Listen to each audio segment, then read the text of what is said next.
नमस्कार साथियों, आज हम जयपुर, जोधपुर, अजमेर विद्युत वितरण निगम लिमिटेड द्वारा 25 अगस्त 2018 को द्वितीय पारी में जो तकनीकी सहायक भर्ती परीक्षा आयोजित की थी उसका जो पेपर है वो हल करेंगे। इस पेपर में कुछ प्रश्न पूरे वीडियो में हल किए, जो शेष प्रश्न है वो हम आज हल करेंगे। तो आज का अपना प्रश्न है, घरेलू रेफ्रिजरेटर में सबसे ठंडा भाग कौन सा है? यानी जो घरेलू फ्रिज है उसका सबसे ठंडा भाग क्या है? ऑप्शन देखो, कंडेंसर, वाष्पीकारक, रिसीवर, कंप्रेसर, दरवाज़ा। तो सबसे ज़्यादा ठंडा भाग होता है वाष्पीकारक, यानी बी ऑप्शन इसका सही होगा। तो राइट आंसर हो गया बी, वाष्पीकारक है। अगला क्वेश्चन है, नाइक्रोम किसका एक मिश्रण है? नाइक्रोम किसका एक मिश्रण है? नाइक्रोम निकिल और क्रोमियम का मिश्रण होता है। इसमें निकल की 80% मात्रा होती है, क्रोमियम की 20% होती है। कई बार पूछ लेते हैं कि नाइक्रोम का गलनांक बिंदु क्या है, तो इसका गलनांक बिंदु होता है 1400 डिग्री सेंटीग्रेड। तो इसका राइट आंसर क्या हो जाएगा? देखो, निकिल 80% और क्रोमियम 20%। ए ऑप्शन में देखो, ए ऑप्शन सही होगा, 80% निकिल और क्रोमियम 20%। तो राइट आंसर हो गया ए। अगला है, नाइक्रोम की तापीय चालकता होती है, यानी कि नाइक्रोम की तापीय चालकता कितनी होती है? तो नाइक्रोम की तापीय चालकता होती है 11.3 Wm⁻⁻1 इंटू सेंटीग्रेड की पावर -1।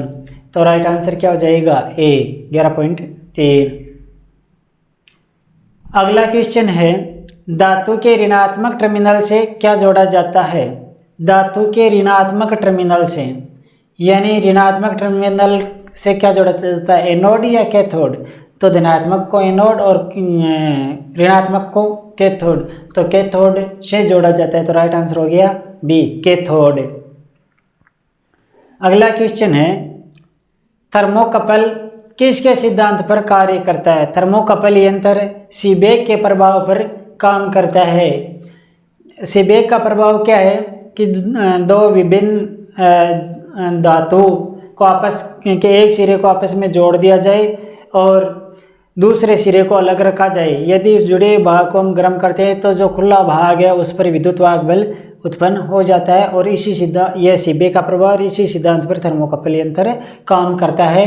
तो राइट आंसर क्या हो जाएगा? सीबेक का प्रभाव किसमें है? बी ऑप्शन में सीबेक का प्रभाव। कई बार पूछ लेते हैं कि सीबेक का प्रभाव का विपरीत क्या है?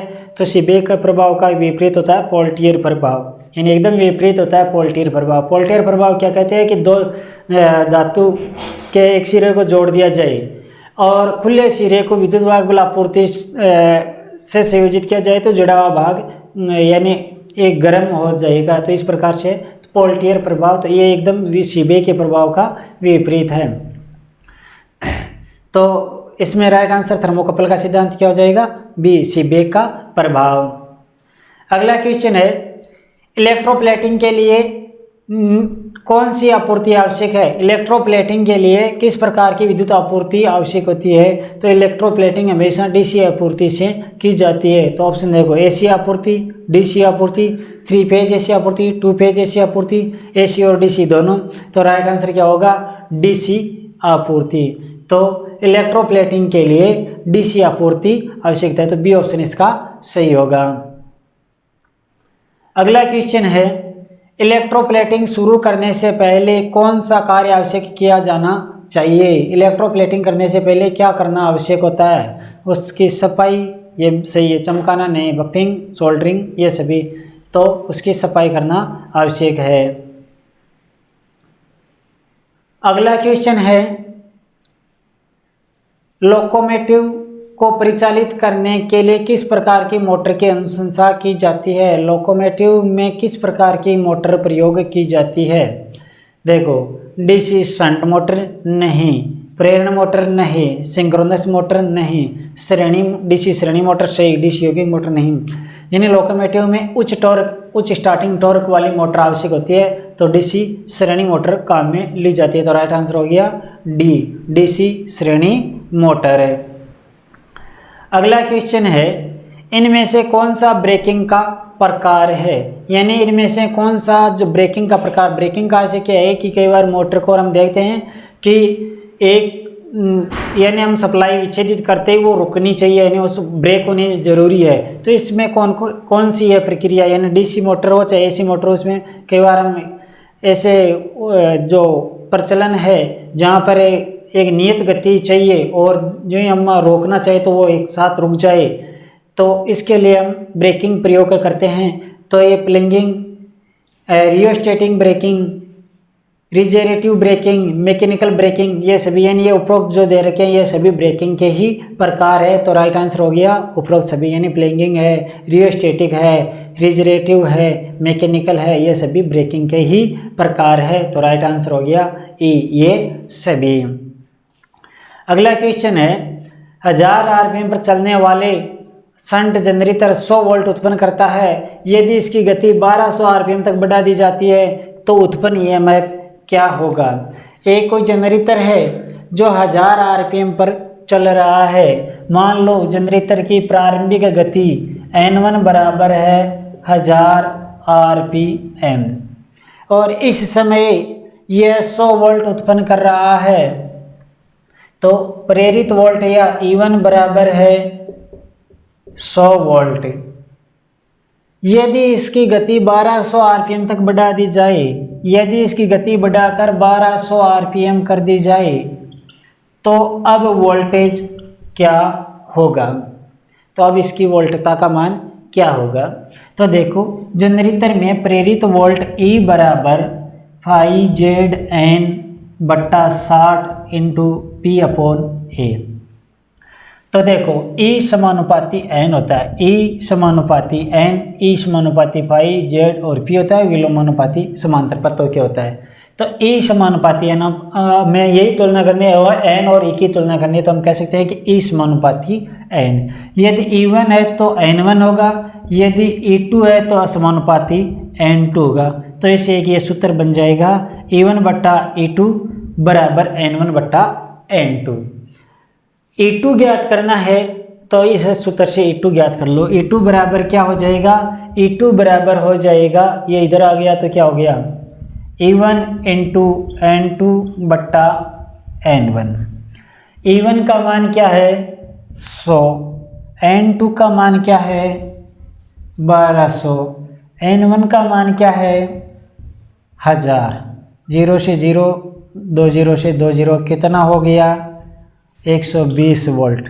तो E2 बराबर क्या हो जाएगा 120 वोल्ट। तो इस कंडीशन में यदि 1200 आरपीएम कर दी जाए गति बढ़ाकर तो प्रेरित विद्युत वाहक बल का मान बढ़कर 120 वोल्ट हो जाएगा। तो राइट आंसर क्या हो गया बी 120 वोल्ट। अगला क्वेश्चन है क्षमता बढ़ाने के लिए निम्न में से किस श्रृंखला जनरेटर का उपयोग किया जाता है। क्षमता बढ़ाने के लिए निम्न में से किस श्रेणी जनरेटर का प्रयोग किया जाता है। ऑप्शन देखो लाइन वोल्टेज, लाइन विनियमन, शक्ति, लाइन अगनात्मक प्रतिक्रिया का प्रभाव और उपरोक्त सभी। तो राइट आंसर हो जाएगा लाइन अगनात्मक प्रतिक्रियात्मक का प्रभाव। तो डी ऑप्शन इसका सही होगा। अगला क्वेश्चन है यदि एक मल्टीमीटर की बैटरी कमजोर हो जाती है तो यह किस प्रकार का पाठ्यांक देगा। मल्टीमीटर की यदि बैटरी कमजोर हो जाती है तो वह निम्न पाठ्यांक यानी कम पाठ्यांक है वो कम दर्शाएगा। तो ऑप्शन देखो उच्च पाठ्यांक देगा, नहीं, निम्न देगा, सही, बिल्कुल सही, ये भी नहीं होगा, कोई नहीं, या तो ये या बी। तो बैटरी कमजोर होने पर वो पाठ्यांक निम्न देगा, फलस्वरूप बैटरी को चेंज करना होता है यदि बैटरी कमजोर हो जाती है तो राइट आंसर हो गया बी निम्न।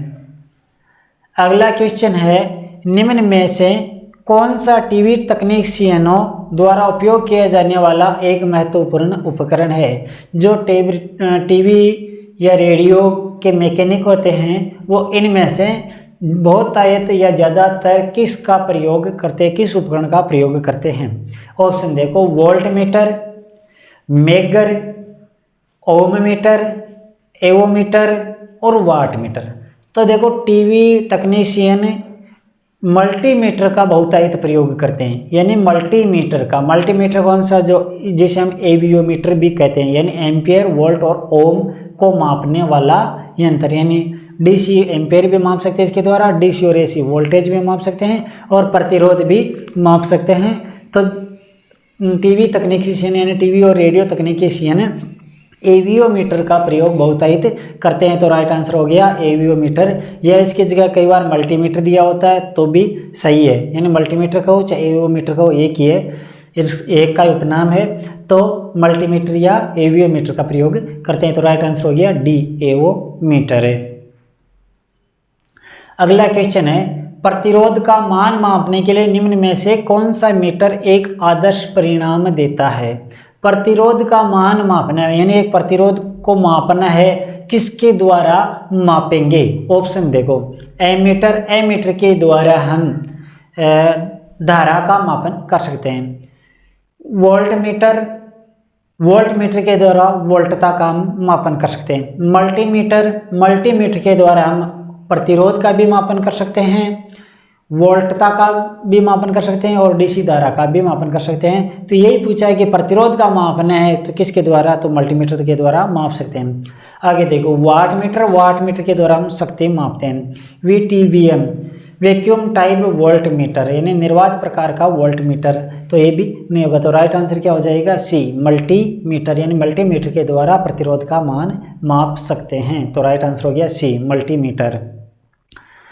अगला क्वेश्चन है, किस प्रकार का मल्टीमीटर अधिक संवेदनशील और स्पष्ट होता है, यानी जो दिए गए हैं इनमें से किस प्रकार का मल्टीमीटर वास्तविक पाठ्यांक दर्शाएगा। ऑप्शन देखो, फ्लूक प्रकार का, डिजिटल प्रकार का, इंडिकेटर प्रकार का, एनालॉग प्रकार का, इनमें से कोई नहीं। तो डिजिटल प्रकार का जो मापक यंत्र है या मल्टीमीटर है वो अधिक संवेदनशील और ये स्पष्ट माप दर्शाते हैं। डिजिटल प्रकार के जो भी मापक यंत्र है वो सभी एक्चुअल माप दर्शाते हैं, यानी स्पष्ट या उनकी संवेदनशीलता ज़्यादा होती है और यथार्थता भी ज़्यादा होती है। तो डिजिटल प्रकार का मल्टीमीटर अधिक संवेदनशील व स्पष्ट होगा। तो राइट आंसर हो गया बी डिजिटल। अगला क्वेश्चन है, विद्युत मशीनों में विद्युत चुम्बकीय के ध्रुवों के सूज के लिए पसंदीदा सामग्री क्या है। विद्युत मशीनों के लिए चुम्बकीय ध्रुव बनाने के लिए जो पोल सूज है वो किसके बनाए जाते हैं। ऑप्शन देखो, तांबा के, एल्यूमिनियम के, शुद्ध लोहा के, लेड यानी शीशा के, या प्लास्टिक के। तो इन ऑप्शनों में देख के तो यानी वो लोहा के बनाए जाते हैं, तो क्या हो गया सी शुद्ध लोहा के, यानी पोल शूज है वो शुद्ध लोहा के बनाए जाते हैं। तो राइट आंसर हो गया सी शुद्ध लोहा। अगला क्वेश्चन है, दो फेज वाले विद्युत आपूर्ति में वाइंडिंग का इलेक्ट्रिक डिस्प्लेसमेंट क्या होता है।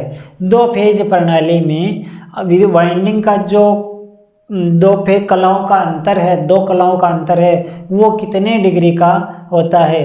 तो दो फेज प्रणाली के अंदर कलाओं का जो अंतर होता है वो 90 डिग्री होता है। यदि कई बार पूछ लेते तीन फेज में, तो तीन फेज में होता है 120 डिग्री, चार फेज में तो चार फेज में होता है 90 डिग्री। यदि पाँच फेज के बारे में पूछ ले तो 72 डिग्री, और 6 फेज के बारे में पूछ ले तो 60 डिग्री होता है। तो इसमें दो फेज के बारे में पूछा है कि दो फेज वाले विद्युत आपूर्ति में कितना, यानी वाइंडिंग में कला अंतर कितना रखा जाता है, तो 90 डिग्री का कला अंतर रखा जाता है। तो राइट आंसर हो गया 90 डिग्री, यानी सी ऑप्शन इसका सही होगा। अगला क्वेश्चन है, मेगर किसका संयोजन है। मेगर क्या होता है, इंसुलेशन मापने का उपकरण होता है, यानी इंसुलेशन प्रतिरोध मापने का उपकरण होता है मेगर, और यह है एक ओम मीटर और जनरेटर का संयुक्त रूप होता है, यानी जनरेटर व ओम मीटर का संयुक्त रूप होता है। अब ऑप्शन देखो, मोटर का संयोजन होता है, नहीं, जनरेटर केवल यानी केवल जनरेटर नहीं होता है। और आगे देखो, जनरेटर व ओम मीटर सही है, एसी मोटर और डीसी मोटर नहीं, ए और बी दोनों नहीं। तो राइट आंसर क्या हो जाएगा कि मेगर है वो जनरेटर और ओम मीटर का एक संयुक्त रूप होता है। तो सी ऑप्शन इसका सही होगा, जनरेटर और ओम मीटर, यानी मेगर है वो जनरेटर और ओम मीटर का संयोजन है। अगला क्वेश्चन है, यदि सिंगल फेज मोटर के कैपेसिटर में शॉर्ट सर्किट हो जाता है तो मोटर में क्या होगा। यदि सिंगल फेज मोटर के कैपेसिटर में शॉर्ट सर्किट हो जाता है। सिंगल फेज मोटर के अंदर कैपेसिटर में लागू पथ। अब देखो सिंगल फेज मोटर है, इसकी वाइंडिंग किस प्रकार की होती है। अब कैपेसिटर है तो इसका ऐसे क्या हो गया कि ये कैपेसिटर मोटर यानी विभक्त कला के अंदर कैपेसिटर द्वारा कला को विभक्त कर रहे हैं। मान लो ये है रोटर, ये है इसका रोटर, और एक होगी स्टार्टिंग वाइंडिंग और एक होगी मुख्य वाइंडिंग। ये होगी मुख्य वाइंडिंग और ये हो गई स्टार्टिंग वाइंडिंग। ये हो गया संधारित्र यानी कैपेसिटर। मान लो ये फेज और ये न्यूट्रल। अब देखो क्या कह रहे हैं, यदि सिंगल फेज मोटर में कैपेसिटर में लघुपथ हो जाए, यदि इसमें लघुपथ हो जाए तो क्या होगा। अब देखो सिंगल फेज के मोटर के अंदर क्या होता है कि जो मुख्य वाइंडिंग है इसके अंदर यानी जो V से I है, यानी जो मुख्य वाइंडिंग है इसके अंदर लगभग V और I के बीच में लगभग 70 या 75 डिग्री का कालांतर हो जाता है और इसमें कैपेसिटर के कारण धारा अग्रगामी हो जाती है। यानी इसमें तो धारा पश्चगामी हो जाती है और इसमें लगभग 15 या 20 डिग्री अग्रगामी हो जाती है। फलस्वरूप इन दोनों धाराओं के बीच यानी ये तो हो गई I स्टार्टिंग और ये हो गई IM, और इन दोनों के बीच में 90 डिग्री का कालांतर हो जाता है। यदि कैपेसिटर शॉर्ट सर्किट हो जाता है तो ये धाराएं दोनों इन फेज ही हो जाती है, फलस्वरूप एक फेज ही हो जाता है और मोटर प्रचलित नहीं हो पाती है। तो अब देखो क्या कह रहे हैं, यदि सिंगल फेज प्रेरण मोटर, यदि सिंगल फेज मोटर में कैपेसिटर में लघुपथ हो जाए तो क्या होगा। ऑप्शन देखो, मोटर चालू होगी नहीं होगी, चालू नहीं होगी सही है, तेज चलेगी, झटका देते हुए चलेगी, चालू होगी वह चलेगी नहीं। तो राइट आंसर क्या हो गया, बी, चालू नहीं होगी। अगला क्वेश्चन है, लिफ्ट में किस प्रकार की मोटर का उपयोग किया जाता है। यानी लिफ्ट है इसके अंदर किस प्रकार की मोटर का प्रयोग किया जाता है। ऑप्शन देखो, प्रेरण मोटर सही है, श्रेणी मोटर ये भी सही है, यानी उच्च स्टार्टिंग टॉर्क वाली मोटर प्रयोग करते हैं तो श्रेणी मोटर ये भी सही है। शंट मोटर नहीं, कंपाउंड मोटर नहीं, ए और बी दोनों तो सही है। यानी प्रेरण मोटर भी प्रयोग करते हैं और सीरीज मोटर भी प्रयोग, एनडीसी श्रेणी मोटर भी प्रयोग करते हैं। तो राइट आंसर हो गया ए और बी दोनों। तो ये इस पेपर से संबंधित प्रश्न थे। ठीक है साथियों।